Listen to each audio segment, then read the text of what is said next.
What is a Christian, and what does it mean to be in the world but not of it? This is the topic of the reading and close reading we're going to do here from, again, The Roots of Christian Mysticism.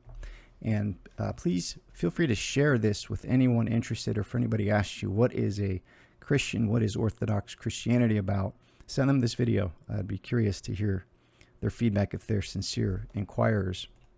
And of course, we're going to get into some quotes from the saints, but from a general perspective, from a perspective of the fathers and the saints, what is a Christian?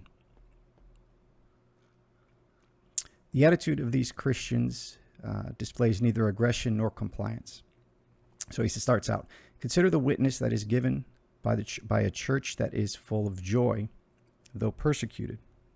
It is persecuted but deeply faithful, as is the case today in several countries. The attitude of these Christians displays neither aggression nor compliance, neither the temptation to lose their identity in the world by following its fashions, nor the opposite temptation to set themselves apart by making themselves externally distinct. This is the royal path. This is the avoiding the sins of the left and the right. Back to the text here. Christians conform to the law so long as it does not contradict their conscience. In the latter instance, and we have seen this is the case in the martyrs, they disobey, but accept the sanctions of the law. Their basic requirement is not to overturn the law, but to rise above it. Their behavior is by way of example and intercession. In a society governed by Roman law, which accords an absolute and indisputable value to private property, they practice mutual assistance and, with a free originality, a certain sharing of possessions. In a society that takes eroticism for granted and where utterly heedless cruelty holds sway in regard to the embryo and the newborn child, Christians bear their witness to the chastity of conjugal love, and they oppose abortion and the desertion of infants. Their communities engender fellowship. They try to return good for evil and serve humanity, even if the state now and then unleashes public opinion against them. In times of widespread anguish and of depressing skepticism, they give thanks for the life and are able to lead others to give thanks for it.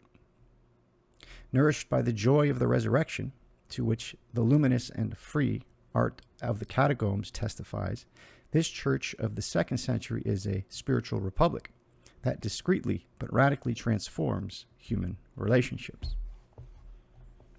At the same time, it feels itself to be a community of prophets, priests, and kings set apart not only for its own salvation, but also to work for the salvation of the world. The presence of Christians in society and in the universe is that of the soul and the body, a life-giving presence. It is life-giving through the grace of the cross and by a witness that is challenged, vilified, with martyrdom on the horizon. The church's worship opens up the world to the infinite. It allows it to breathe beyond its own confines. The prayer and the goodness of Christians are for society both protection and creative inspiration. It is here that humiliation becomes humus. Thus Christians appear as the righteous few who were not found in Sodom as the, quote, light of the world and the salt of the earth, to use the expressions of the gospel. Clement of Alexandria thought of the most spiritually aware Christians. Already the tendency is discernible to transfer to monks alone this role of the soul of the world as seed, image, likeness of God, his true son and heir, sent here below on a mission in pursuance of the Father's majestic design. It was for them that all beings were created. As long as this seed remains here below, everything is preserved. But as soon as it is harvested, everything will be dissolved. The church is the mystical foundation of the world. It is in the church that the trees grow, the constellations revolve, history unfolds and is steered towards its fulfillment. The dissolution of the world, when the seed has been harvested, will also be its transfiguration. If Christians remain faithful to the message of the resurrection and become truly Eucharistic people, They are in a society like a forest in the middle of cultivated lands, an unlimited reserve of silence, peace, and authentic life that makes possible all the good and lasting creations of history. Christians are not distinguished from others by country or language or the way they dress. They do not live in cities reserved to themselves. They do not speak a different language. There is nothing peculiar about their way of life. They are distributed among Greek and non-Greek cities according to the lot of each of them. They conform to local usage in their dress, their diet, and their way of life, while exhibiting the extraordinary and truly paradoxical attitudes of their spiritual republic. They live each in his own native country, but they are like resident aliens. They discharge their duties as citizens and submit themselves to every burden. Every foreign country is home to them, and every home country is foreign territory. They marry like everyone else. They have children, but they never abandon them at birth. They share the same table, but not the same bed. They are in the world, but do not live according to the world's ways. They spend their time on earth, but they are citizens of heaven. They obey the established laws, but their way of life transcends those laws by far. They love their fellows, but they are persecuted. They are misunderstood and condemned. They are killed, and in this way they win life. They are poor and make many rich. They lack everything and abound in all things.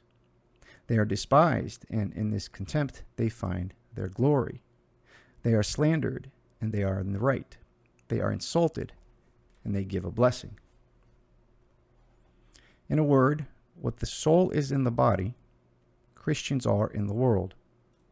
The soul is spread over all the limbs of the body as Christians are spread over all the cities of the world.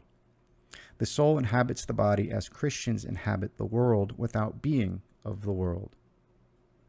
Although it is invisible, the soul is housed in a visible body. So too with the Christians. They are clearly seen to be in the world, but the worship they offer to God remains invisible. The soul is shut up in the body, yet it is the soul that maintains the body. Christians are, as it were, imprisoned in the world, yet it is they who maintain it. The soul becomes better by purifying itself through hunger and thirst. When Christians are persecuted, their numbers increase day by day. So noble is the post assigned to them by God that they are not allowed to desert it. The last of the righteous are enough to save the world. This conception is common to early Christianity and Judaism. According to the Talmud, the universal intercession is ensured by the 36 righteous men who daily welcome the Shekinah, the divine presence. At the heart of Islam and Sufism, a similar idea is to be found, one beloved of Louis Massignon, Apotropic Saints. Quote, someone again asked of St. Athanasius, is a single righteous person enough to make peace with God?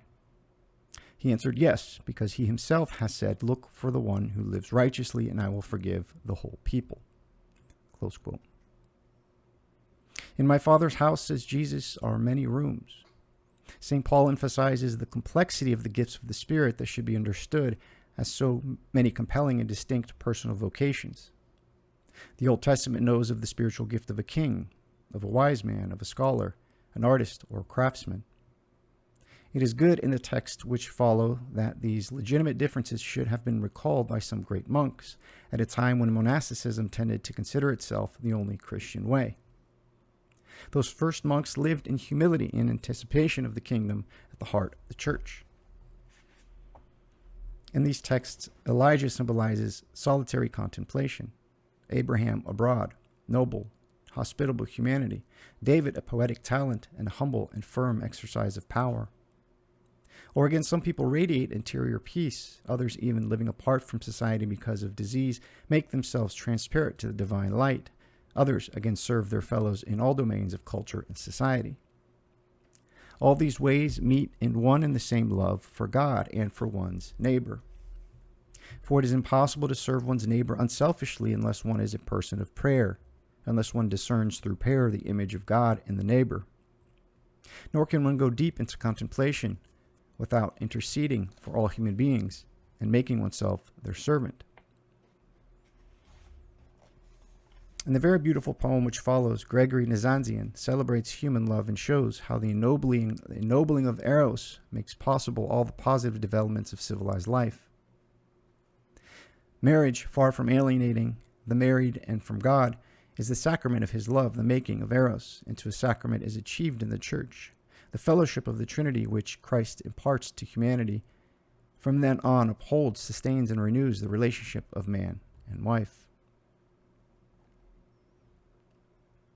But virginity, or rather monastic celibacy, is just as indispensable. It alone can bear radical witness to the transcendence of the person who is seeking God. Only this monastic witness power proves that marriage is not merely a regular and necessary function of the species, but the meeting of two persons.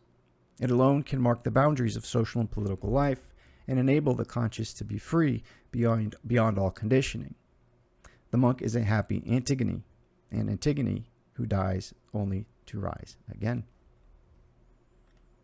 All right, I'm going to leave it there. I do have part 2 of this reading that I will link below, but I just wanted to share this quick one with you guys. Please share, and if you're interested, please check out my Patreon, or feel free to support me by buying me a cup of coffee.